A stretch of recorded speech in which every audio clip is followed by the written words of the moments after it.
इस खबर के प्रायोजक हैं ब्रिजेश दुबे, प्रदेश उपाध्यक्ष आर्यव्रत महासभा उत्तर प्रदेश, नेता नहीं आजमगढ़ का बेटा। नमस्कार, मैं हूं वसीम अकरम और आप इस वक्त देख रहे हैं मेरे साथ सीआईबी इंडिया न्यूज। तो चलिए शुरू करते हैं खबरों का सिलसिला। युवाओं को टेक्निकल शिक्षा देकर आत्मनिर्भर बनाने व प्रशिक्षुओं को हाईटेक प्रशिक्षण देकर देश की प्रतिष्ठित कंपनियों में नौकरी करने के लिए तैयार किया जा सके, इसके लिए करोड़ों की लागत से जनपद में आधा दर्जन आईटीआई कॉलेज बने हैं, लेकिन इन कॉलेजों में सुविधाओं का घोर अभाव एवं दुर्व्यवस्था बना हुआ है, जिसके चलते यहाँ पढ़ रहे बच्चों की पढ़ाई केवल कागजी खानापूर्ति और आंकड़ों तक सिमट कर रह गई है। यहाँ बड़ी बड़ी बिल्डिंगें तो बनी हैं, लेकिन ये बिल्डिंगें भ्रष्टाचार की भेंट चढ़ गई। इनमें न तो रहने की सुविधा है, न ही सुरक्षा की, जिसके चलते स्टाफ के लोग इन बिल्डिंगों में नहीं रह पाते, जिससे बच्चों का प्रशिक्षण प्रभावित होता है और ये नियमानुसार नहीं हो पाता। सरकार बड़े बड़े दावे तो करती है, लेकिन इन आईटीआई कॉलेजों में प्रशिक्षण देने वाले प्रशिक्षकों की नियुक्ति न होने से सरकार के दावे केवल कागजी आंकड़ों तक सिमट कर रह गए हैं और ये कॉलेज शिक्षकों की कमी से जूझ रहा है। इन कॉलेजों में प्रशिक्षण देने वाले शिक्षकों की नियुक्ति न होने से यहाँ पढ़ने वाले बच्चों की पढ़ाई पर बुरा असर पड़ रहा है और इनके पाठ्यक्रम आधा अधूरा रह जाता है। संसाधनों के अभाव में आधा अधूरा प्रशिक्षण पाकर बच्चे दर दर भटकने पर मजबूर रहते हैं।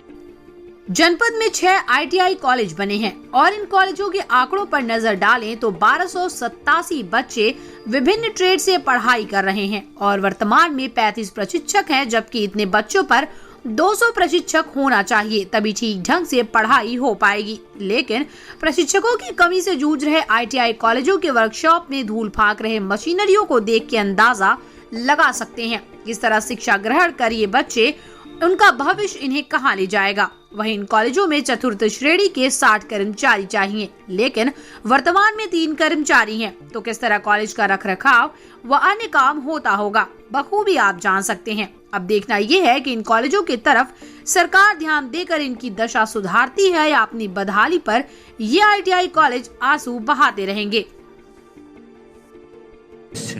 कोपा सेट से पढ़ाई कर रहे हैं और आगे हमको मतलब ये करके और सीटीआई करना है। अच्छा, क्लास में टीचर नहीं है, बट कंप्यूटर पे थोड़ा मतलब डेस्कटॉप पे वगैरह मतलब कुछ काम करते हैं, प्रिंटिंग वोटिंग वगैरह मतलब ये सब, और क्या कुछ नहीं, मतलब पढ़ाई वढ़ाई बुक के द्वारा पढ़ते हैं और क्या। अभी सर नहीं है तो मान लीजिए कि इसी के जरिए थोड़ा धरनी पड़ती है। यहाँ से 10-11 किलोमीटर है और बस या ऑटो से आते हैं। हाँ सर हमारा घर कोट नहीं है, यहाँ 21 किलोमीटर पड़ता है। सर साइकिल से आते हैं। साइकिल से आते हैं। सर अभी तो पेपर चल रहा है, तो सर बोले हैं जिस दिन हम आएंगे उस दिन आप लोग आइएगा और उसी दिन पढ़ाई की जाएगी। प्लम्बर ट्रेड से सर। प्लम्बर से उसमें मैं अवगत कराना चाहूँगा, जनपद कुशीनगर में जैसा है कि यहाँ पे टीचर की पहले बार सबसे कम मतलब बहुत ही कम है। शॉर्टेज ये है कि अगर हमें यहाँ 200 शिक्षक की आवश्यकता है 6 गवर्नमेंट आईटीआई में, तो मुश्किल से हमारे पास 35 ही हैं।